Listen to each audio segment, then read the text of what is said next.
unmuted. Good to see you. Yeah, good to see you too. Thanks a lot, man, for hopping on short notice. I really appreciate it. My pleasure. Great to be here with you all. Yeah, yeah. I know you've got a short amount of time. You got to jet fast at 12:25, so we're not gonna hang around. We're just gonna kind of hop into it.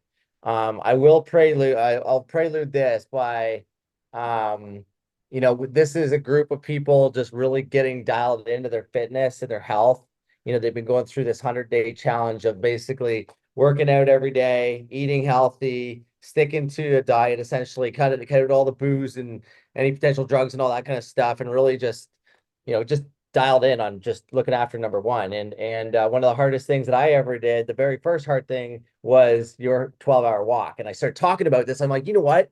You guys need to do this. And then I'm like, you know what? I need to get Colin on here to talk to you guys about this and set the stage because it changed my life, and I know it'll change theirs.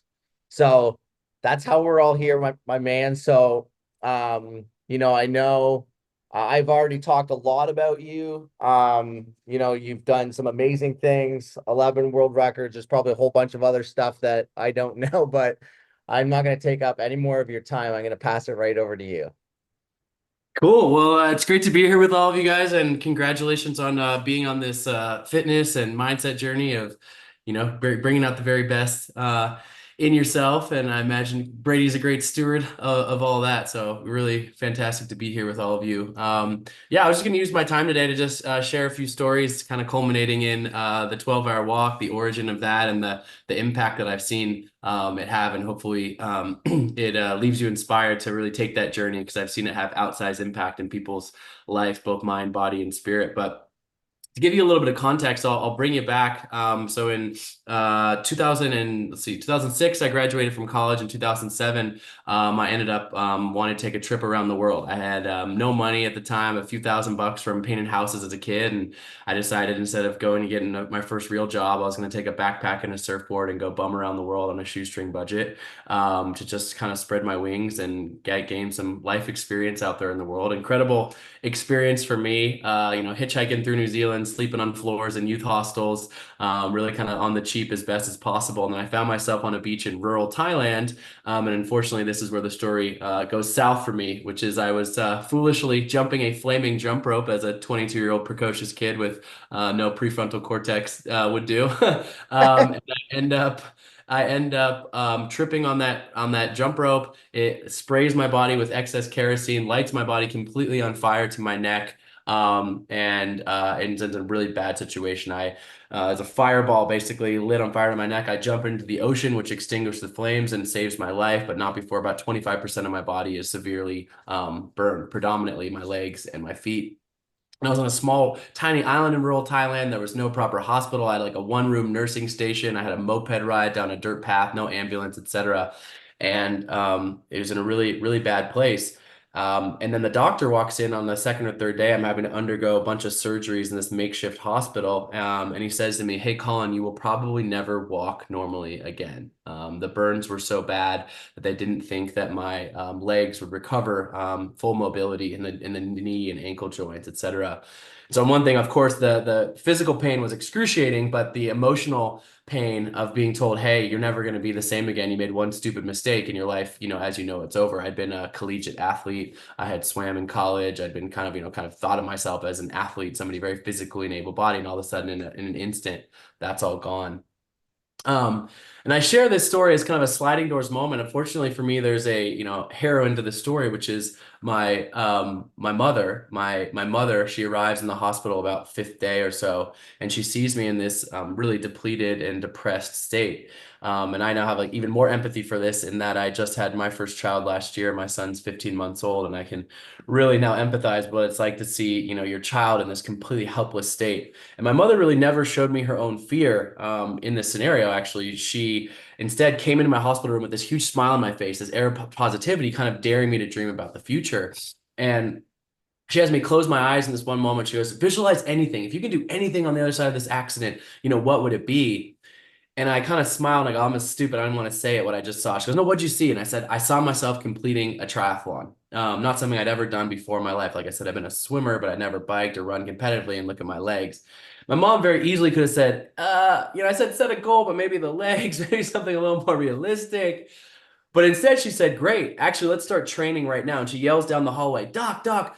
She gets the Thai doctor to bring in these 10-pound dumbbells. I have this picture of me lifting 10-pound dumbbells and the Thai doctor looking back at me like someone should smack some sense to this stupid American kid. He's thinking he's not going to walk. But I'm like, Doc, I'm training for a triathlon. My waist is, I'm so bandaged from the waist down. When I left the Thai hospital 2 months later, I still hadn't taken a single step. I was carried on and off the plane, and I was placed in a wheelchair when I got home to Portland, Oregon. But that goal was still set in my mind. And the first day I was back in my mother's kitchen, she grabs a wooden chair from our kitchen table and placed it one step in front of my wheelchair. She goes, a lot of steps between here and you racing a triathlon, getting out of this wheelchair, etc. But today your goal is just one thing, which is just to get one step out of your wheelchair and take one step into the wooden chair in front of you, kind of slink your way into that first step, so to speak. Took me 3 hours that day to work up the courage and strength to take that first step, but I did it. I get out of my wheelchair and I take the one step in front of into the wooden chair. And then the next day, my mom moves a step 5 steps away, or the chair 5 steps away, and the next 10 steps away. Each day I could take a few more steps. Fast forward 18 months from when I was burned, I find myself in Chicago. I had gone there to get a job. I took a job as a commodities trader in 2008. Financial crisis and great time to join the financial sector. That's a whole other part of the story. But anyways, I end up in Chicago and honoring that goal. And I toe the start line of the Chicago Triathlon 18 months after my injury. And I dive in, I swim the first mile. I swim a mile through Chicago into Lake Michigan. I get on Lakeshore Drive. I ride my bike 25 miles, and then I put my running shoes on. And on those same legs that had been burned, the same legs they said I would never walk again normally, I run 6.2 miles to the finish line. And I crossed the finish line of the Chicago Triathlon. And it was an amazing moment for me because I had achieved this seemingly impossible goal. But there was one more surprise in store for me that day, which is I hadn't actually just finished the race, but I had actually won. I had actually placed first out of nearly 5,000 other participants on the day in the Chicago Triathlon. Now, I share that story with you not as a way of being like, oh, I did this stupid thing as a kid, and then it turns out I'm a great athlete. Let me pat myself on the back, like I'm so great. It's really the opposite when I look back at it. To me, the lessons there are a couple. One is not just me, I believe all of us, every single person on this call, every single person on this planet are sitting on these reservoirs of untapped potential to achieve extraordinary things. Um, but oftentimes, life is going to throw us curveballs. Life is going to throw us difficulties. We are going to face setbacks. I don't care if you're the richest person on the planet, the poorest person on the planet, the healthiest person, the sickest. Like, it doesn't matter who you are in life. Life gets hard at times, period. That's just part of the deal. But the thing we can control is our ability to react in these moments, where we take our mind. And had I been left up to my own devices in this Thai hospital, I wouldn't be sitting here talking to you. I wouldn't be sitting here with 11 world records. My life would be entirely different. But thankfully, I had a steward of my own mindset, my mother, to say, hey, let's redirect this. We can actually adapt to this in a different way. And she allowed me to set that massive goal. And I think it's, I don't know all of your guys' individual stories of how you ended up here with Brady, but I can say this confidently, you guys have all set yourself a massive goal, something that is difficult, it's enduring, it's challenging. I'm sure there's days where you don't want to do it, right? But because you have shifted into that mindset saying, hey, I want to make something of myself. I want to be the healthiest, strongest, best version of myself. You've given your mindset strength, you've given your mind strength, but then you've given your life purpose and clarity. And that's exactly what that triathlon goal did for me over those 18 months. But after setting that or winning that race, I didn't just be like, oh, wow, I've learned the lesson. Great. I'm going, great. I've learned the lesson. How can I apply this more deeply? I'm sure there's sometimes, and it's nice to get to incremental finish lines, like when you guys finish, this 100-day challenge, that's a finish line, but it's also the start line, right? I love to say the top of one mountain is just the bottom of the next, because you're going to meet the new, stronger, more confident version of yourself at the end of these 100 days and go, wow, with this renewed, version of myself, what more am I capable of? How much further can I keep pushing myself to reach my own potential, my own limits? And the answer is different for each one of us. But for me, in this moment, it took me on a long meandering path over the last 15 years or so. I went and quit my commodities job in on a Monday and became a professional triathlete. I ended up, which is very not a lucrative career path, but allowed me to push my body and mind, for 7 years as a professional athlete, racing for the U.S. national team in 25 countries and 6 different continents. And then I took that and said, I want to keep pushing my body and mind in different and unique ways that have lasting impact. So I started doing these adventure projects and started a nonprofit. I've had 1 million students now enrolled in my nonprofit programs around health and wellness. Um, and was able to push my body in a bunch of unique and interesting ways. My first big project was something called the Explorers Grand Slam, where I set the world record for climbing the tallest peak on each of the 7 continents, including Mount Everest, Denali, Kilimanjaro, etc., as well as going to both the North and South Pole. And I did all of that cumulatively in world record time, 139 days.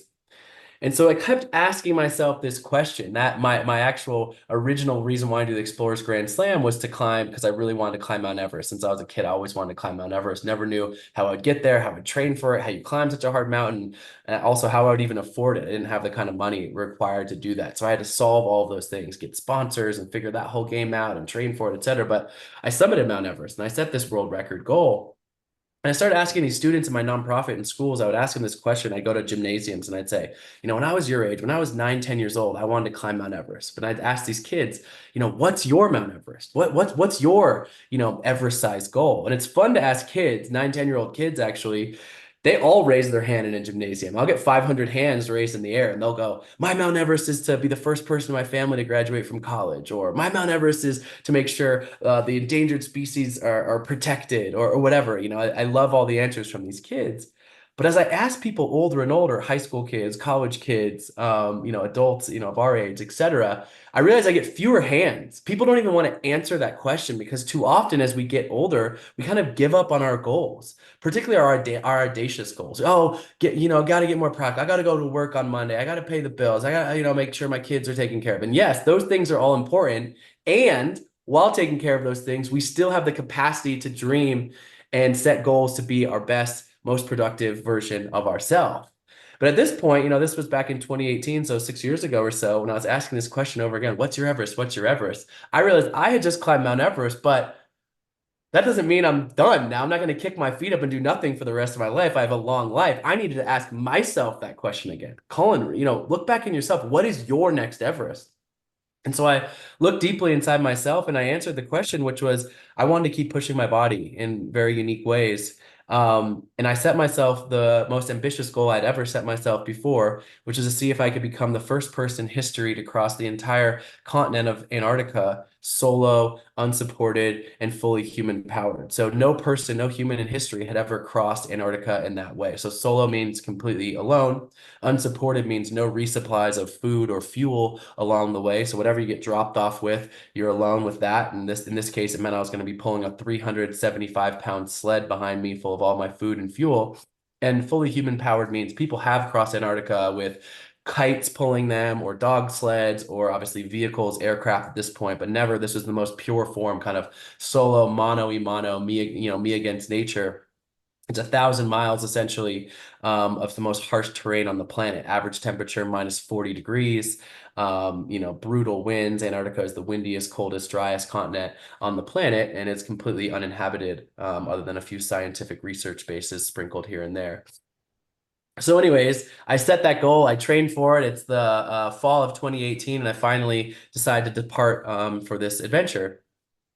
And I get dropped off on the tiny frozen continent. What I find out right as I'm flying down there is there's a British explorer by the name of Captain Lou Rudd, who turns out was also attempting to become the first person in history to cross Antarctica solo and unsupported. Now, people have been trying this for about 100 years, but there'd be 10 years that goes by that no one would try. If someone died trying, someone had run out of food and supplies, had to be evacuated, but there'd been a lot of failed attempts.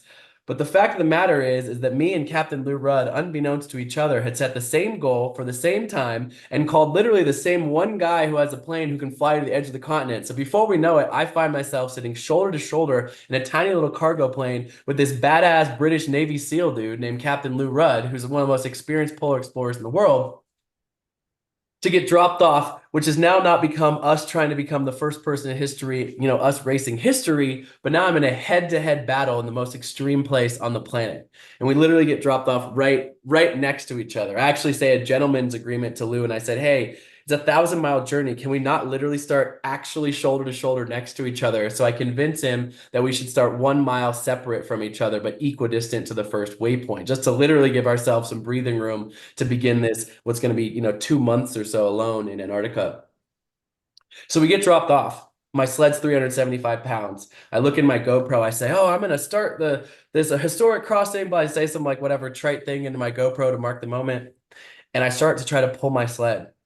And as I start to pull my sled, I literally can move it about 10 feet at a time. It's so heavy. It's 375 pounds. I trained as hard as I possibly could. The reason it's so heavy is because I need to have as much food as possible. And even 375 pounds is not going to really be enough food to feed me properly for the entire time. And I start pulling 10 feet at a time and I stop, dead stop, completely out of breath, dead stop, completely out of breath. And then I start crying because I realize I can't even make it 1 mile, let alone 1,000 miles. And as I'm crying, Antarctica smacks me in the face because what happens when you cry and it's minus 30, minus 40 degrees outside? Well, it turns out the tears, they actually freeze to your face, which is the all-time most pathetic feeling you could ever feel, in case you were wondering. So I get on my sat phone and I call home to Jenna. We had called our project the Impossible First. Jenna's my wife, and I call home to her to explain the situation because I'm so defeated. And her first question is, well, where's Captain Rudd? So I decided to look over to the right in his direction. And what do I see? I see a full military man in march, not struggling at all, disappearing across the horizon. Now Captain Lou is gone. So I'm getting my ass kicked. I can't pull the sled. I'm completely defeated. And this is the moment that I want to give up. But then Jenna says to me, she goes, "How far are you away from the very first waypoint?" I say, "I don't know, a half a mile." And I look down. She goes, "I don't care about Captain Lou. I don't care about the history. I don't care about this race. I don't care about this thing that you just announced this whole thing in the world. Get to the first waypoint. Make some incremental progress in your goal." And I apply this to what you guys are doing. It's a 100-day challenge. Sometimes when you think about 1,000 miles or 100 days, it's just too big. But you say, what can I do today to commit to this goal? I'll figure out tomorrow. What can I do today? And that was Jenna's advice in this moment. Get through this incremental step, which is what I did. I wake up that next morning and I wish I say I could just fly across Antarctica after that. That's not what happened. But I do believe we are the stories we tell ourselves. And in that morning, I was telling myself, everything's so negative. You suck. You only made it a half a mile. You're already getting your ass kicked by Captain Lou. This is what's going on. But I started this mantra that I woke up every day with. I started saying, Colin, forget that negativity. You are strong. You are capable. You are strong. You are capable. Anchoring those words in day after day after day. And it gave me enough momentum to keep going. And on the sixth day, to my complete and utter surprise, I spot Captain Lou's tent on the horizon. I can't believe it. I've caught up to him. And it's a whiteout kind of day, so I think maybe I can kind of sneak past him. As I try to sneak past him in this whiteout, in his tent, I hear this coughing and unzipping, and he pops his head out. I'm about 50 feet away from him, and he kind of just starts like slow waving toward me. But I keep going in the whiteout. And in a whiteout in Antarctica, it's super hard to navigate because you can't see to the right or the left. I'm looking down at my compass. It's super difficult to navigate. So it's 2 steps to the left, 2 steps to the right. It's extra slow navigating. And after a few hours, I wonder what's happened to Captain Lou. So I decide to look behind me. I look behind me. And what do I see? 100 feet behind me, I see Captain Lou right in my tracks, but he has no compass. He's just following me, letting me navigate him through the whiteout, just playing a trick on me there. And I'm like, oh, shit. So I force him to pull up beside me, and he pulls up beside me. He's all chipper and cheery, and he's like, "Hey, good morning, mate." I'm like, "Good morning." He's like, "I've been watching you ski for a while. I got a bit of a suggestion for you." I'm like, "A suggestion?" Like, and I'm like, "Wait, British Navy SEAL badass. Like, this guy's messing with me for sure." And so before he says another word, I stop him there and I go, "Stop, Lou. I don't want to hear another word from you. I don't wish you ill will. People have died in this. I don't want something bad to happen to you, but we are out here solo. We are locked in a battle. I don't want to hear your suggestion. Let this be the last time we ever speak, ever." And he pulls his mask up so I can see his eyes, and he goes, "Okay, suit yourself." And then he pulls his mask down, and then we keep going. But I'm like, "Okay, fine. I'll see you later." Except for the fact that we're both going 900 more miles in the exact same direction. We're both pulling 300 and some pounds besides us, and we're going the same direction, which means no one's going to see you later. It's like the tortoise racing the tortoise, and we're shoulder to shoulder right next to each other, locked in lockstep. So we're now ignoring each other, walking in the same direction. Like, "I'll see you later." But he's like right there at my shoulder. 5 hours goes in, 6 hours. Now, I thought 10 hours was the longest I could ever pull my sled in a given day. But 10 hours rolls around and he's still right on my shoulder. And I think to myself, I can't give up. I can't have Captain Lou like know that I'm exhausted and weak. So I'm like, I got to keep going till this guy stops. 10 and a half hours. He's still there. 11 hours. 11 hours goes by and he finally stops. And I see him pull his tent out of his sled. I'm so exhausted from pulling my sled longer than I ever thought I could, but I'm like, this is my moment to make like a ceremonial lead in this race. We still have 900 miles to go, and he has the wisdom to know, like, I can, whatever. But I decide I'm going to go 1 more hour, and I go 12 hours that day, completing my first 12-hour day. And I end up about a mile ahead of Lou first for the first time in the race. I get on my sat phone that night and I call home to Jenna. I call home to Jenna and I tell her what's happened. I tell her about the 12-hour day and all this. And she goes, "Oh, 12 hours. Amazing. You know, I've been waiting for this moment to tell you something." And I'm like, she's like, "This is a perfect moment. I'm so glad." I'm like, "What's that?" She goes, "Well, I've got a spreadsheet back home of how far you're going each day and how much food you have left in your sled and how much further you have to go." And it's pretty obvious on this spreadsheet that at 10 hours a day, you have a 0% chance of completing this crossing. You're never going to make it. She goes, "But when I put 12 hours into the spreadsheet, whenever, I think you have a shot. In fact, Colin, now that you've done one 12-hour day, it's simple.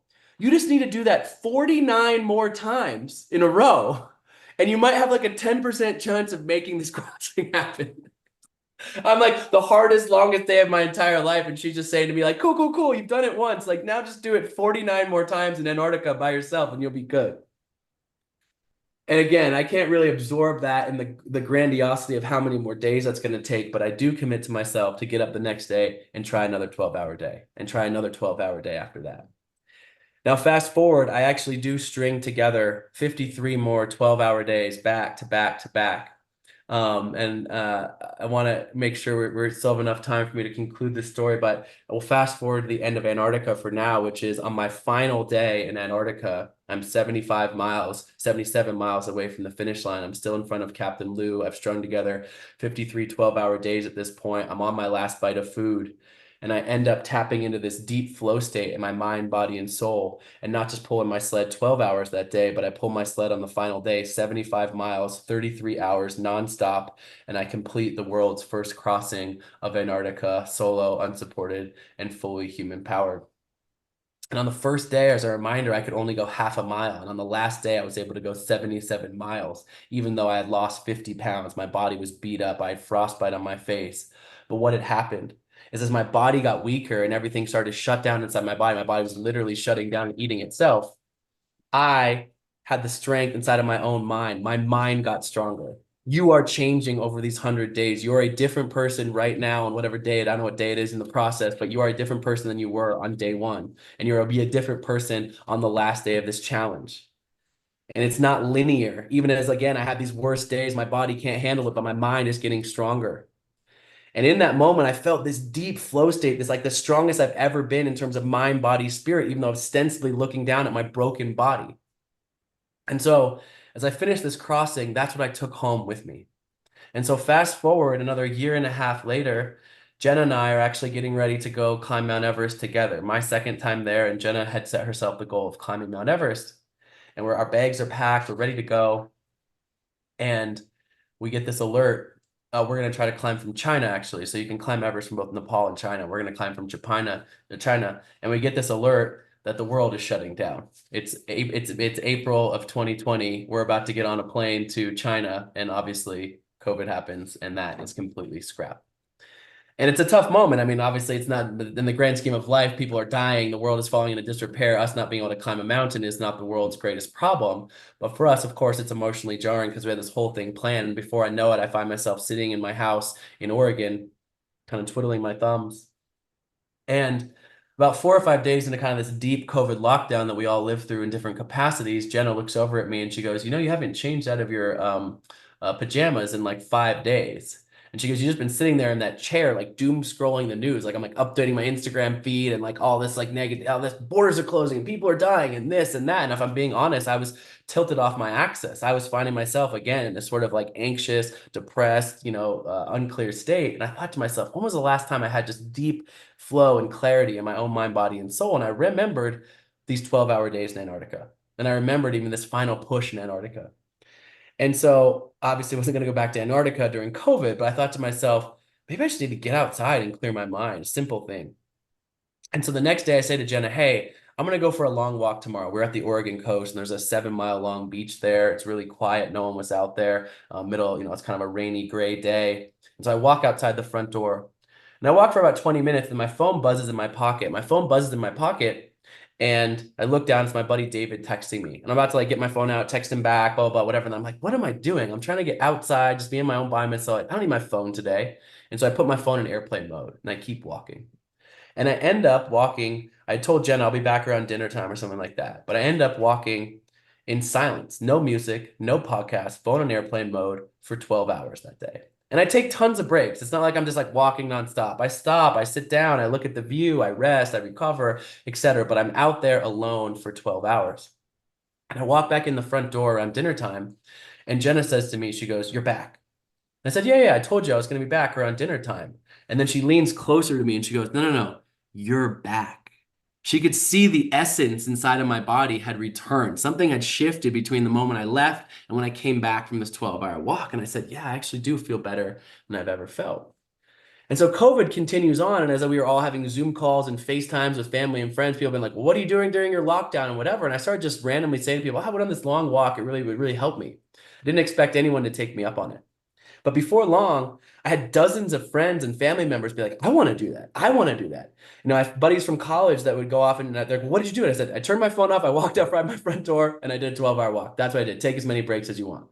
My 77-year-old mother-in-law was like, "I want to do this." I said, "Great." Her 12-hour walk looked a lot different than my ultra marathon buddy who went, 50 miles or whatever it was. She walked one time around the block in her house in North Carolina and then would sit on her front porch for an hour by herself, but still maintain that solitude and silence, and then walked another time around the block. And she had outsized impact as well. And I realized the 12-hour walk wasn't about distance or how far you could go or some, physical feat. It was about a commitment to being by yourself alone in introspection and moving your body outside.